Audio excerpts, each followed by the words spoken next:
మనం ఒక క్లియర్ విషయం ఒకసారి చూద్దాం ప్రజలారా. ఇప్పుడు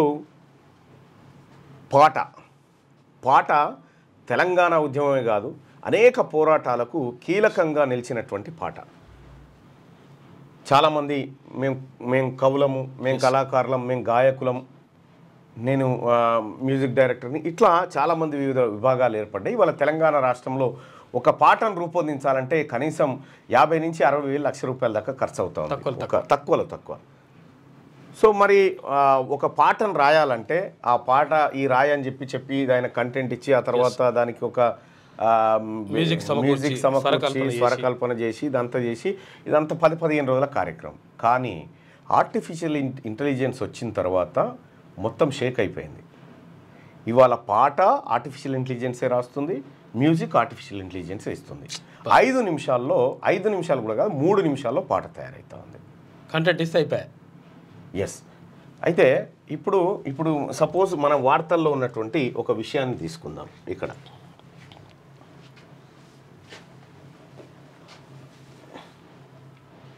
ఏపీ నీళ్ల దోపిడీపై పోరాటం, దీనిపైన ఒక పాట రాద్దాం. పాట అడుగుదాం. ఒకటే నిమిషంలో ఈ పాట ఎట్లా ఉంటుందో ఒకసారి రాద్దాం. ఏపీ జలదోపిడి. రైట్. ఇక్కడ మనం తీసుకుంది ఏంది, తెలంగాణకు దక్కాల్సిన నీళ్లు ఏపీ దొంగిలిస్తుంది అనే అంశంపై పాట రాయగలమని చెప్పినాం. ఇగో పాట రాసేసింది ఆల్రెడీ, చెప్పినవో లేదో రాసి పెడుతుంది, పాట రాసింది. ఈ రాసినటువంటి పాట దీనికి మ్యూజిక్ కావాలి కదా, మళ్ళీ దాని మ్యూజిక్ డైరెక్టర్ ఇవన్నీ ఉంటాయి, అవసరం ఉంటుంది కదా. ఈ రాసినటువంటి పాటకు మ్యూజిక్ చేయాలి. ఇప్పుడు దీంట్లో ఏపీ నీళ్ళ దోపిడీ పైన రాసినాం కదా, ఇక పాట 5 నిమిషాలల్లో పాట విత్ మ్యూజిక్ అన్నీ తయారవుతా ఉన్నాయి. ఈ ఆర్టిఫిషియల్ ఇంటెలిజెన్స్ వచ్చి ఎంత జరిగిపోయిందో చూడ్రి. చాలా అంటే చాలా వేగంగా లైఫ్లోకి టెక్నాలజీ జొరబడ్డది. పాట క్రియేట్ అవుతుంది ఇప్పుడు అంతే, విత్ మ్యూజిక్తో నడుస్తుంది. ఆల్రెడీ అక్కడ మ్యూజిక్ కొడుతున్నారు, పాడుతున్నారు, అంత నడుస్తుంది, అంతా అయిపోతుంది. మళ్ళీ సింగిల్ టేక్లోనే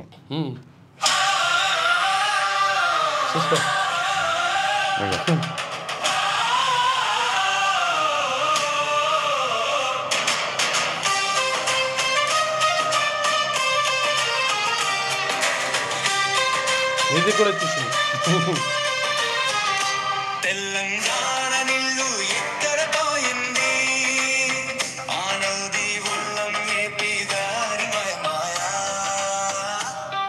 ఇక తెలంగాణ నీళ్ళ సంగతి మీద ఇప్పుడు 4 నిమిషాల పాట తయారైపోయింది. ఇప్పుడు ఈ వట్టిగానే 2 యాప్లల్లో నీకు పాట రాకపోయినా పర్వాలేదు, నీకు చదువు రాకపోయినా పర్వాలేదు, నీకు మ్యూజిక్ రాకపోయినా పర్వాలేదు, నువ్వు పాడగాని రాకపోయినా పర్వాలేదు, కవివి అసలు నీకు దీనిపైన ఏ జ్ఞానం లేకపోయినా పర్వాలేదు, కానీ అక్షరాలు తెలిస్తే చాలు అంతే. చాట్ జీపీటీలో ఇది ఇస్తే నీకు దాని మీద పాట రాయనని రాసిస్తుంది, మొత్తం చరణాలు పల్లెవన్నీ ఇస్తుంది. ఇవి తీసుకుపోయి suno.ai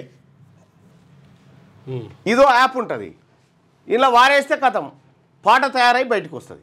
ఈ టెక్స్ట్ తీసుకుపోయి లేస్తే వాళ్ళే వాడతారు, వాళ్ళే మ్యూజిక్ కొట్టించి ఇచ్చేస్తారు.